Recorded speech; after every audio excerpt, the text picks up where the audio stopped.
వెతలు తీరును, కృపలు దొరుకును, సాటి లేనిది యేసుని నామం. యేసునామమే మధురం, మదిలో తలచిన ధన్యం.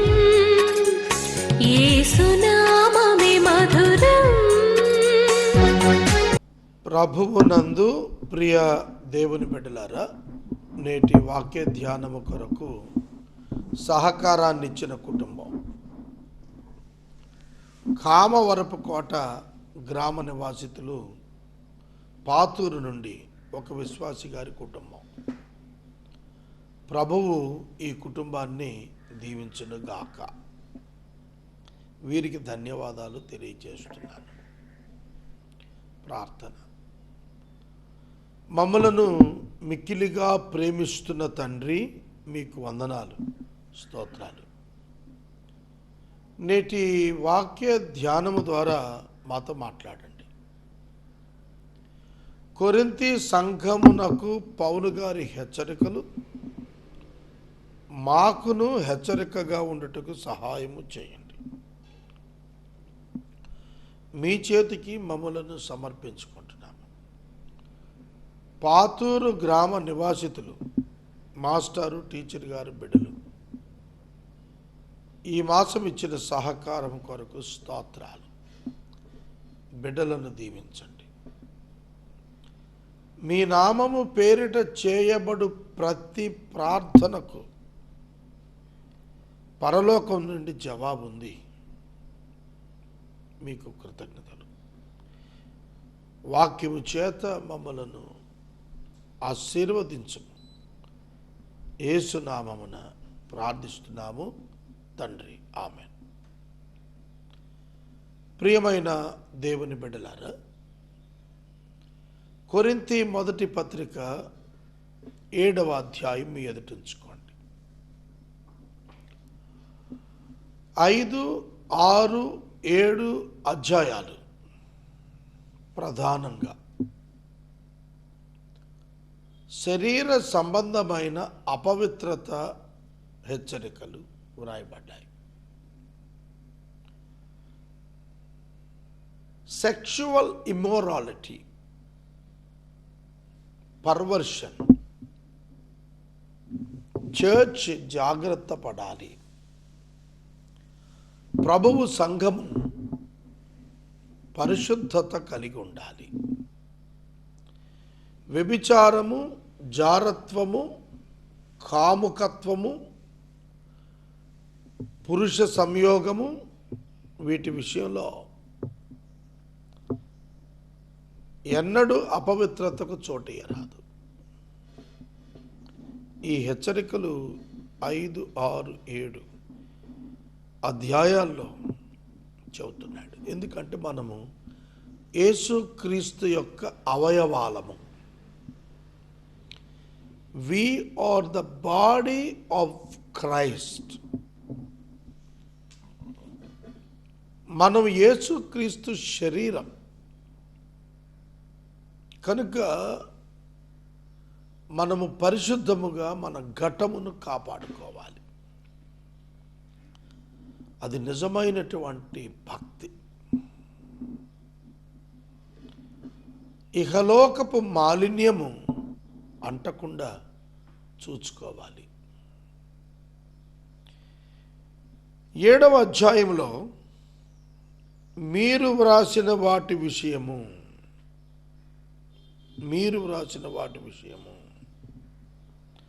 స్త్రీని ముట్టకుండుట పురుషునికి మేలు. It is good for a man not to have sexual relationship with a women. చూడండి, స్త్రీని ముట్టకుండుట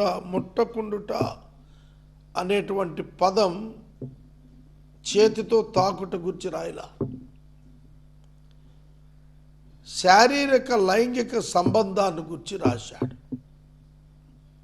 సెక్షువల్ రిలేషన్షిప్.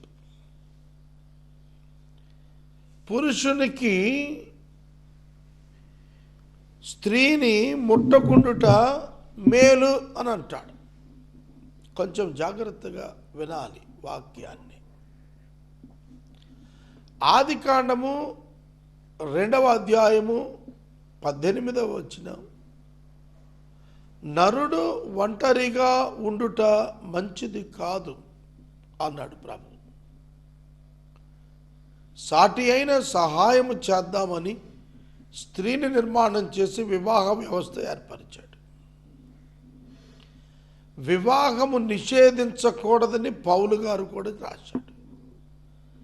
మరి అటువంటప్పుడు స్త్రీని ముట్టకుండుట పురుషునికి మేలు అని ఎందుకు రాశాడు? It is good for a man not to have sexual relationship with a women.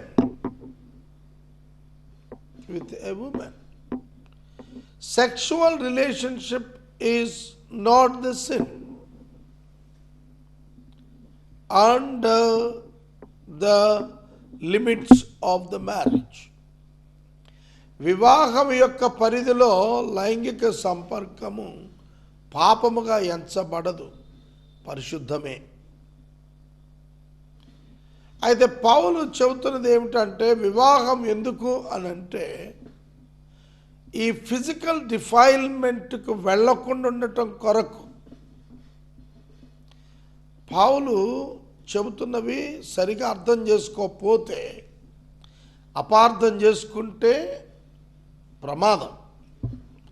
పౌలు చెప్పాడు, ప్రతి వానికి సొంత భార్య ఉండవలెను, ప్రతి స్త్రీకి సొంత భర్త ఉండవలెను, కారణము జారత్వములు జరుగుచున్నవి.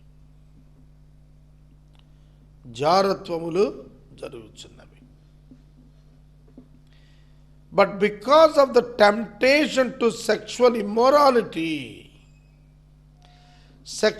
ఇమ్మోరాలిటీ, లైంగిక పరమైన అపవిత్రతకు చోటు చేసుకుంటూ కామతప్తులగుతున్న కారణంగా ప్రతి పురుషునికి సొంత భార్య, ప్రతి స్త్రీకి సొంత భర్త ఉండాలన్నాడు.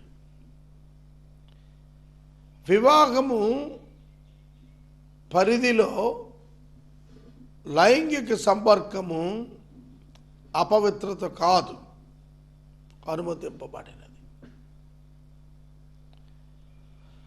దేవుని యొక్క వాక్యాన్ని మనం చూస్తున్నప్పుడు పౌలు మరి ఈ మాట ఎందుకు రాస్తున్నాడు? స్త్రీని ముట్టకుండుట పురుషునికి మేలు. ఇక్కడ కొంచెం వివరణ వినండి. పౌలు నూతన నిబంధన సంఘమునకు ఈ లేఖ రాస్తున్నాడు. కొరింథీ సంఘము నూతన నిబంధన క్రిందకు వచ్చిన సంఘము.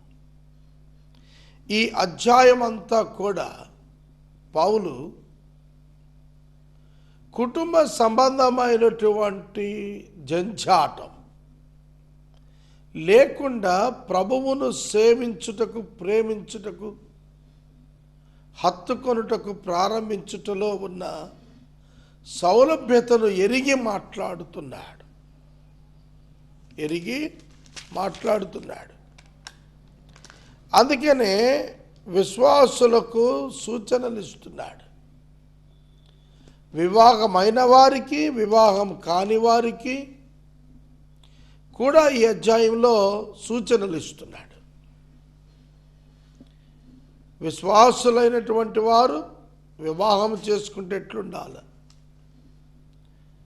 వివాహం చేసుకోకుండా ఉన్నటువంటి కన్యకుల విశ్వాసులు ఏ విధంగా ఉండగలిగితే మంచిది, వీటన్నిటినీ దేనికి రిలేట్ చేశాడంటే ప్రభువు కొరకు జీవించుటలో సౌలభ్యత. వివాహమైన వాడికి అన్ని ఆటంకాలు ఉంటాయి. వివాహం కానివాడు దేవుని కొరకు పనిచేయుటకు, బ్రతుకుటకు ఉన్నటువంటి సౌలభ్యత, అనుకూలతలు వివాహమైన వాడికి కష్టం. అందుకనే ఆ సమస్యల నుండి విడుదల నిమిత్తం ఈ మాట చెప్పాడు. చెప్పి కండిషన్ చెప్పాడు, అయినను జారత్వాలున్నాయి కాబట్టి భార్య ఉండాలన్నాడు. అప్పుడు ప్రభువును ప్రేమించే విషయం కంటే కూడా ప్రాధాన్యత శరీర పరిశుద్ధతకిచ్చి మాట్లాడాడు పౌలు గారు. శారీర పరిశుద్ధత లేకుండా నువ్వు ప్రభువును ప్రేమిస్తూ సేవించు తిరగటం వల్ల ప్రయోజనం లేదు. It is not at all acceptable. అంగీకార యోగ్యం కాదది, గుర్తుపెట్టుకోండి. అందుకే ఈ అధ్యాయం అంతా కూడా అలా నడిపిస్తున్నాడు. సొంత భార్య ఉండాలి, సొంత భర్త ఉండాలి. సొంత అన్నప్పుడు ఓన్ వైఫ్, ఓన్ హస్బెండ్ అన్నాడు ఇంగ్లీష్లో. Each man should have his own wife and each women her own husband. పురుషుడికి సొంత భార్య, స్త్రీకి సొంత భర్త. ఎందుకనగా వారి బయాలజికల్ నీడ్ మీట్ అవటానికి. శరీరము యొక్క అవసరత ఉన్నది కదా, దానిని పవిత్రముగా నెరవేర్చుట కొరకు సొంత భార్య, సొంత భర్త ఉండాలి. పరుని భార్య యందు ఆశపడకూడదు, పరుని భర్త యందు ఆశపడకూడదు. అందుకే వివాహపు ప్రమాణాల్లో ఇది చూపించారు. వేరొకరిని వల్లక ఈయనకే ఈమెకే కట్టుబడి ఉంటావా, నిబద్ధుడవై ఉంటావా అని అడుగుతాడు వివాహం చేస్తున్న సంఘ కాపరి. పరిశుద్ధత యొక్క ప్రాధాన్యత గుర్తెరగాలి. ప్రభువును ప్రేమించటంలో ఉండవలసిన తీవ్రత గురించిన పౌలు యొక్క అభిప్రాయాన్ని మనం గుర్తెరగాలి. భర్తకే గాని భార్యకు తన దేహం పైన అధికారము లేదు. భర్త భార్యకు, భార్య భర్తకు వారి వారి ధర్మములు నడపాలి. The husband should give to his wife her conjugal rights and likewise the wife to her husband. Conjugal rights. వివాహమైంది, వివాహమైనాక నేను ఈ పురుషునితో ఉండను అని ఎవరు చెప్పటానికి వీల్లేదు. ఈ స్త్రీతో నేను వెళ్ళను అని చెప్పటానికి ఏ పురుషునికి వీల్లేదు. కాంజుగల్ రైట్స్, మ్యారిటల్ రైట్స్, శరీర సంబంధమైనటువంటి హక్కులు తర్జుమా అవుతాయి, ట్రాన్స్ఫర్ అవుతాయి. పురుషునికి తన శరీరంపై తనకు అధికారం లేదు, స్త్రీకి తన శరీరంపై తనకు అధికారం లేదు. వివాహమైన వారు వారి యొక్క అధికారమును తన భర్తకు, తన భార్యకు అప్పచెప్పాలి. ఇక సమస్య ఉంది అంటే నేను అనేది బ్రేక్ అయిపోతుంది వివాహంలో. వి అనేది తయారవుతుంది. నేను పోయి మేము అనేది వచ్చేస్తుంది క్రిస్టియన్ మ్యారేజ్లో. సహోదరుడా, సహోదరి, ప్రార్థన యొక్క ప్రాధాన్యత మనందరికీ తెలుసు. ప్రార్థన కూడా సెకండ్ ప్రయారిటీలో పెట్టి మాట్లాడాడు పౌలు గారు ఈ డిఫైల్మెంట్ ఆఫ్ ద బాడీ విషయంలో. శరీర అపవిత్రత కలగకుండానట్లుగా ఉభయులు సమ్మతి చొప్పున మాత్రమే వారు ఎడబాసి ప్రార్థనలో ఉండాలన్నాడు. ఒక ఆవిడ తన భర్తతో పర్మిషన్ లేకుండా 40 రోజులు మొక్కేసుకుందంట, ప్రార్థనలో ఉంటాను నేను అని.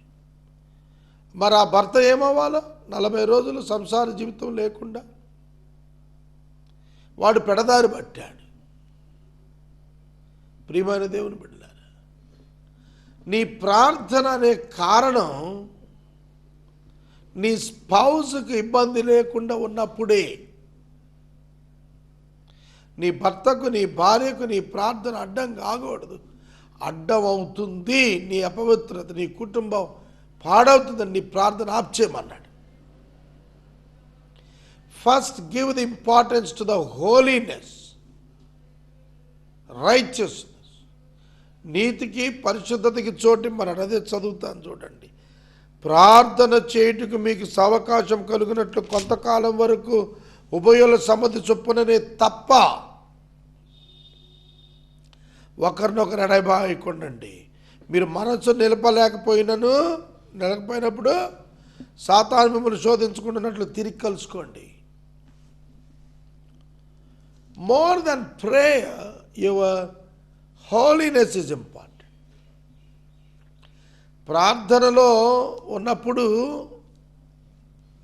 నీ పార్ట్నర్ సాతాను యొక్క శోధనకు గురి కాకుండానట్లుగా తిరిగి కలుసుకోమన్నాడు. ఉభయులు సమ్మతి చొప్పుననే తప్ప, సమ్మతి చొప్పుననే జరగాలి ప్రార్థన కూడా. భార్యాభర్తలు ప్రార్థనలో ఎడబాటు కొరకు ఇష్టపడితే ఇద్దరి సమ్మతి మీద ప్రార్థనలో కూర్చోవాలి. More than your prayer, the conjugal rights of your wife and your husband is more important and privilege in the sight of God. దేవుని దృష్టిలో అవి చాలా ప్రాధాన్యమైనటువంటివి. మీకు ప్రార్థన చేయుటకు సావకాశము కలుగునట్లు కొంతకాలము ఉభయుల సమ్మతి చొప్పున నే తప్ప ఒకరినొకరు ఎడబాయకండి. Available to your wife, available to your husband, always. ఏ క్షణాన ఏ బలహీనతలో నీ భార్య పడిపోతుందో నీ భర్త పడిపోతాడో కనుక ఒకరిని ఒకరు ఎడబాయకుడి. You may devote yourselves to prayer, but then come together again. To the Satan may not tempt you because of your lack of self-control. మనం ఎందుకు తప్పులు చేస్తుంటాం తెలిసిన? సెల్ఫ్ కంట్రోల్ లేదు. మనల్ని మనం నియంత్రించుకోలేకపోవటం వల్ల జరిగేటువంటి పాపము అవాయిడ్ చేయటానికి, రాకుండా కాపాడుకోవటానికి ఉభయులు ఎడబాయకండి. అవైలబుల్ టు యువర్ స్పౌస్, నీ భర్తకు భార్యకు అనుకూలతలో ఉండి మీరిరువురు కలిసి సమ్మతి చొప్పున ప్రార్థన చేయండి. సాతాను శోధించకుండా తిరిగి కలుసుకోండి. కాబట్టి దేవుడు పరిశుద్ధతకి ఇస్తున్న ప్రాధాన్యత మరి దేనికి ఇవ్వలేదు. ఇది నా హితోపదేశమే కానీ ఆజ్ఞ కాదు. మనుషులందరూ నా వలె ఉండాలని కోరుతున్నాను. Without marriage. పౌలు గారికి వివాహం కాల, అందుకని అంటున్నాడు అందరూ నాలా ఉండాలంటున్నాను అన్నాడు. పేతురు గారికి వివాహం అయింది, విశ్వాసురాలైన భార్యను వెంట పెట్టుకుని సేవకి వెళ్ళాడు. పౌలు గారు వివాహం చేసుకోలేదు, భార్య లేకుండా సేవకి వెళ్ళాడు. రెండు అంగీకారమే దేవునికి. కాబట్టి వివాహం లేనివాడినే దేవుడు అంగీకరిస్తాడని చెప్పొద్దు. వివాహం చేసుకున్నవాడు లేనివాడిని అంగీకరించడని, చేసుకున్నవాడిని దేవుడు అంగీకరించడని చెప్పకూడదు. సౌలభ్యత కొరకే.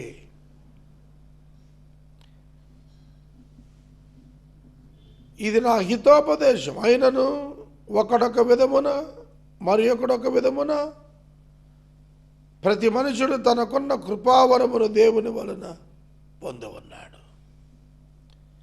ప్రతి వారికి దేవుడు ఏదో ఒక కృపావరాన్ని ఇచ్చాడు. విశ్వాసుల్లో అది ఐడెంటిఫై చేసుకోవాలి. నా వలె ఉండుట వారికి మేలని పెండ్లి కాని వారితోనూ విధవరాండ్రతోనూ చెప్పుచున్నాను. నా వలే ఉండుట అన్మ్యారీడ్గా. To the unmarried and the widows I say that it is good for them to remain single as I am. Single as I am. నేను ఎలా ఒంటరిగున్నాను, వివాహం లేకుండా, భార్య లేకుండా మీలో ఉండగలిగితే అలా ఉండండి.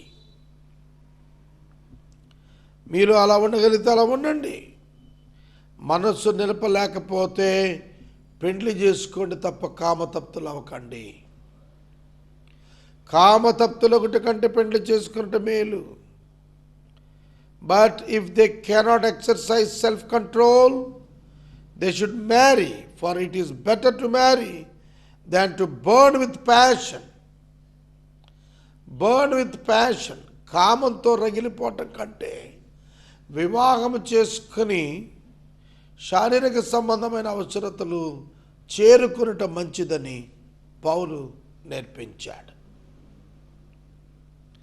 పెండ్లైన వారికి చెబుతున్నాడు, ప్రభువు ఆజ్ఞాపిస్తున్నాడు. నేను చెప్పటం కాదు, భర్త భార్యను ఎడబాయకూడదు. భర్తతో భార్య సమాధాన పడాలి. భర్త తన భార్యను పరిత్యజింపకూడదు.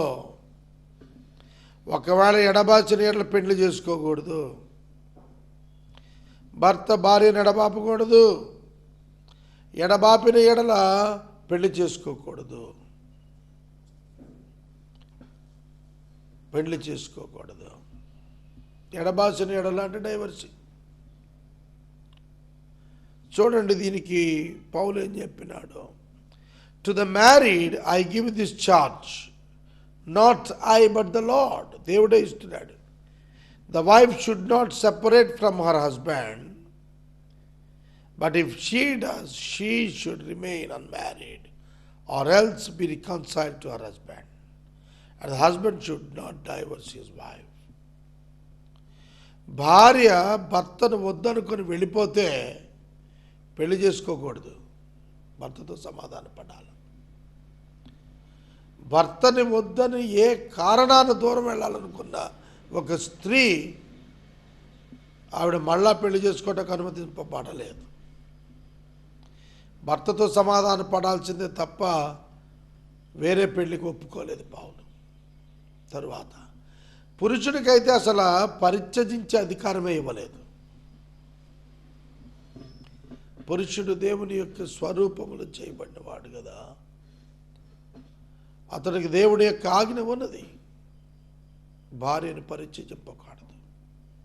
అది యెహోవాకు హేయం. ప్రభువు కాదు తక్కిన వారితో నేనే చెప్పుతుంది ఏమిటంటే, ఏ సహోదరునికైనా అవిశ్వాసరాలైన భార్య ఉండి కాపురం చేయటానికి ఇష్టపడతావు నువ్వు విడిచిపెట్టరాదు. ఒక విశ్వాసి అయిన భార్యకి అవిశ్వాసి అయిన భర్త ఉన్నాడు, వాడిని విడిచిపెట్టకూడదు.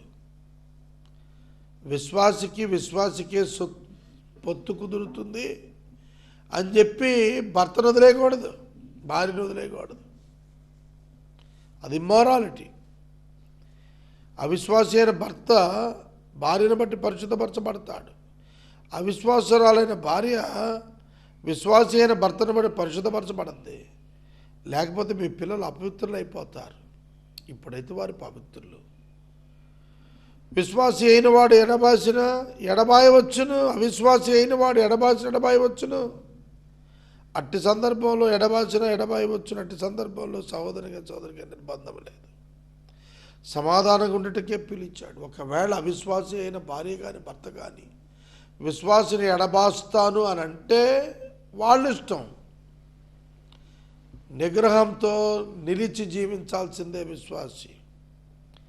ఓ స్త్రీ, నీ భర్తను రక్షించదో లేదో నీకేమి తెలియను. ఓ పురుషుడా, నీ భార్యను రక్షించదో లేదో నీకేమి తెలియను. Salvation is individual and personal. నువ్వు నీ భార్యను రక్షిస్తావో లేదో, నీ భర్తను రక్షిస్తావో లేదో నీకెట్లా తెలుస్తుంది? అది పౌలు చెప్తున్నాడు. సాల్వేషన్ ఈజ్ పర్సనల్, వ్యక్తిగతము. అయితే అవిశ్వాసి అయిన వాడు ఎడబాసినలా విడబాయవచ్చును. విశ్వాసి అయిన భార్యను వదిలేస్తారంటే వదిలేసుకోమన్నాడు. ఎందుకంటే విశ్వాసి యొక్క గమ్యం మారిపోతుంది. అవిశ్వాసి వదిలేసినంత మాత్రాన విశ్వాసి పరిశుద్ధంగా జీవితాన్ని కొనసాగించడానికి ఆటంకం లేదు. అందుకే పౌలు మాట చెప్పాడు. రేపటి దినం 17వ వచనం నుండి మనం కంటిన్యూ చేద్దాము. నేటి వాక్య ఉపదేశానికి సహకారం ఇచ్చిన కుటుంబము కామవరపుకోట గ్రామం నుండి పాతూరు నివాసితులు సహకరించారు. దేవుడి కుటుంబాన్ని దీవించును గాక. ప్రార్థన. మమ్మల్ని మిక్కిలిగా ప్రేమిస్తోన్న మా ప్రియ పరలోకపు తండ్రి, మీకు వందనాలు, స్తోత్రాలు. నేటి వాక్య ధ్యానం ద్వారా మాకు హెచ్చరిక ఇచ్చారు. కొరింథీ సంఘానికి పరిశుద్ధతను గూర్చి, శారీరక సంబంధాలను గూర్చి, భార్య భర్తల యొక్క జీవితం గురించి మీరు ఇస్తున్న హెచ్చరికలుగా స్తోత్రాలు. మహిమ పొందండి. ఆర్థిక సహకారం చేసిన బిడ్డలను దీవించండి. మా రక్షకుడైన యేసు నామమున ప్రార్థిస్తున్నాం తండ్రి, ఆమేన్. తండ్రి అయిన దేవుని ప్రేమ, కుమారుడైన యేసయ్య కృప, పరిశుద్ధాత్మ దేవుని యొక్క అన్యోన్య సహవాసం సదాకాలం మనకు తోడై ఉండును గాక. ఆమేన్.